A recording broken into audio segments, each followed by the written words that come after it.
Hi everyone, Ben Dinnery from Premier Injuries. Once again, we're without Johnny Wilson, who was unable to join us due to work commitments. Hopefully, we'll have him back on the seat next weekend. So it's just me taking a quick look at the team news ahead of game week 11. Maybe discussing some of the main talking points, some of the key figures who are possibly in or out this weekend, and what options managers are left with in terms of rotation. So without further ado, here we go. I actually feel under a little bit of pressure this week to make the right call on Eden Hazard, having failed to do so ahead of the trip to Turf Moor. Maurizio Sarri basically decided that Hazard wasn't fit enough after the club's final training session on the Saturday, so he didn't feature at Burnley.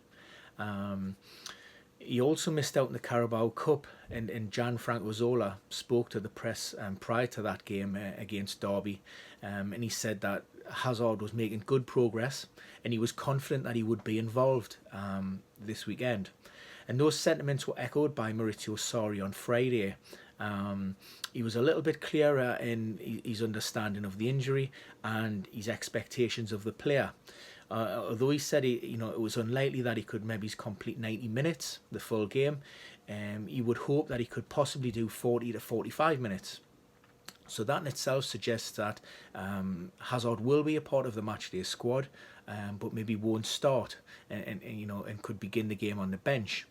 Now, a lot of people have already, and quite rightly so, pointed out that Sarri said something similar at the start of the season, game week 3, when Chelsea travelled to Newcastle.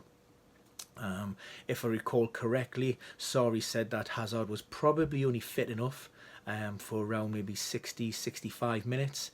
In actual fact, I think he went on to complete the game there on Tyneside. Now, for me, there are a couple of significant differences between the situation then and how it is now. Firstly, Hazard wasn't injured during those first few weeks of the season. He was at a stage where he was building up fitness following his involvement at the World Cup with Belgium. So that's key for me. So he wasn't, there wasn't any risk of exacerbating any existing problem, and it was a judgment call based on whether they thought the player was fit enough to be able to complete a certain amount of game time without any risking any fatigue related injuries, soft muscular tears and so on and so forth. So there's that to bear in mind, and also the fact that the game was fairly tight against Newcastle, and he left sort of Hazard on there to try and sort of one of their big players to try and win the game, which ultimately they did, and so his justification in keeping Hazard on the pitch at that point was it was worth it.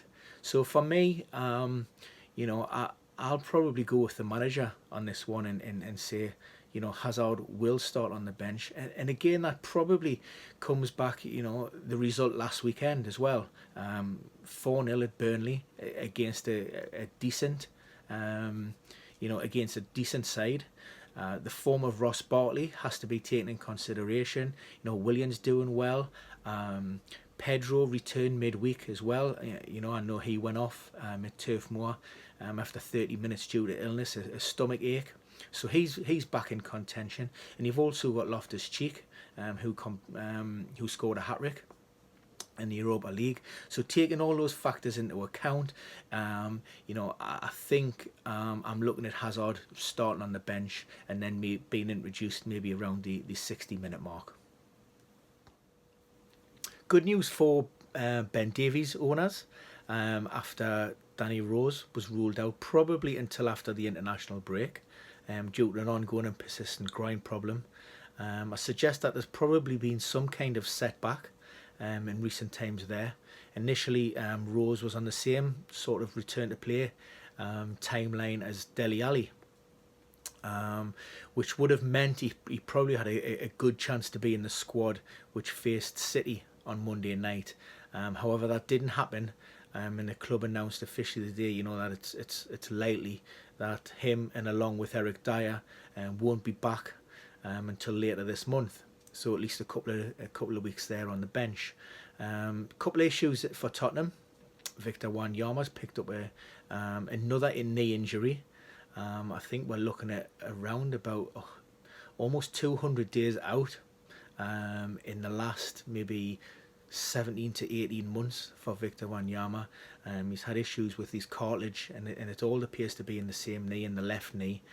So that's a bit of a blow for him. And with the loss of Eric Dyer as well, that probably opens the door to Harry Winks, and he'll come in maybe to sit alongside Moussa Dembele at Wolves in the late kickoff on Saturday. I just wanted to clarify the situation with regards to Marko Arnautovic heading into this game week. There appears to be a little bit of confusion as to why he missed out last weekend, and why Manuel Pellegrini only involved him from the bench against Tottenham in the Carabao Cup on Wednesday evening. Well, in short, it's not related to the knee, which we all know is an ongoing problem. That's not an injury as such. There's a little bit of bone bruising there, a little bit of inflammation, and it's just something that needs to be managed quite carefully. The result of which, often means that Arnautovic isn't able to take part in full training during the early part of the week, but as they approach game day, he is reintegrated fully with the group. Now, ahead of game week 10, he actually fell ill. There was an overnight illness there, and that ruled him out of the game. Now, because of the problem with the knee earlier in the week, and then the illness at the latter part of the week, Arnautovic wasn't able to do a lot of training, and that's why he started on the bench against Tottenham. So that certainly wasn't related to the knee as such. Now, he is fit, he is available, and I fully expect him to start this weekend. Again, it comes down to factors, whether how many minutes he play. My own personal feeling is, we're always looking at maybe 60 or 70 minutes as a good baseline, and then other factors can determine whether Arnautovic plays much longer than that, and that could come down to the conditions, and also how the game's going out on the day. If West Ham are comfortably winning and they're cruising to 3 points, then I don't see any reason as to why Pellegrini may want to risk maybe injuring Arnautovic any further. So I fully expect him to be in the squad and start this weekend. Pedro Aubameyang returned midweek as well. He's been suffering with a minor calf problem, and he could be one that slots straight back into the starting 11 now that Mark Noble is suspended following his dismissal against Leicester. And also Aaron Cresswell is back. He's had a bit of an ongoing calf complaint, just a niggling little issue, and that kept him out midweek. And he'll pressure Arthur Masuaku for the left back spot, and he could be one that comes into the side as well. As most of us will already know, Kevin De Bruyne is set for another spell on the sidelines after damaging knee ligaments during the Carabao Cup win over Fulham on Thursday evening. The good news, for the player at least anyway, is that the injury affected his left knee, as opposed to the two previous lateral collateral knee ligament injuries that he suffered to his right knee, the one that he recently returned from, and the other back in 2016, where he spent 66 days out for each injury. That's over 2 months. Now, fortunately, no surgery is required, so all being well, and if rehab goes smoothly, then there's no reason to suggest that De Bruyne can't be back by mid-December and fully fit by the festive period, which is good news for City fans. With regards to some of the other players, Ilkay Gundogan, he's been struggling with a hamstring problem, and he is training with the main group, but it's unlikely that he'll be involved in the matchday squad this weekend. Like I say, he is training, so he is very close, but he may not be risked by Pep. Certainly, not in the starting 11. If he is included, it will be from the bench with that. Arsenal have a number of defensive concerns heading into the game with Liverpool. There are particular problems at left back, where Kolasinac and Nacho Monreal face late fitness tests after struggling to overcome a hamstring problem. Now, in recent weeks, it hasn't been a major concern, Unai Emery has been able to call upon Stefan Lichtsteiner and even Granit Xhaka to slot in there. However, the midweek sending off of Glenn Doozy rules him out of the game, which in effect will probably mean that Xhaka moves centrally again, and also an injury to Hector Bellerin last weekend could mean that Lichtsteiner moves across to the right hand side, giving Emery again a problem at left back. Now, for me, looking through the club's training pictures and videos that have been released on the official website, I've certainly seen no evidence of Bellerin or Monreal training with the group. Although that isn't a definitive answer by any means. Just because they're not pictured there doesn't mean that they're not available. However, I have seen Kolasinac as part of that, so there's a good chance that he could be included in the matchday squad. And Maitland-Niles as well is also back in contention, so there is a possibility, and there are other options there for Unai Emery if he wants to sort of shuffle his pack a little bit. Lauren Koscielny, a few people have been asking about him. Now, he's back off a long-term Achilles problem, and by his own admission, he's out on the training pitches, he's been integrated with the group, he's really enjoying it, but he's certainly stressed that he's going to take things slowly. He doesn't want to rush back and potentially risk himself suffering a big setback. So Koscielny won't be a part of the squad, certainly this weekend, and I think realistic we were probably looking maybe after the international break for him. So as always, I like to wrap up by covering some of the main talking points this week. Mo Salah has been training with the main group. However, he was pictured wearing a wrist support, and someone maybe is questioning, whether that'll affect his availability this weekend. Again, in short, no, it won't. And Klopp's come out and said there's a little bit of inflammation in the tendons around the wrist, and that the splint is worn just to protect that. It's more of a precautionary measure, and there's no major issue there. So Mo Salah is fit, available, and he definitely will be a part of the matchday squad. I've also had questions with regards to Daniel Amartey. As many as you may have seen, he suffered what looked like quite a horrific ankle break towards the end of last week's game against West Ham. He appeared to get his studs caught in the turf, which it wasn't a pretty sight. Initially, media reports suggested that his season was over.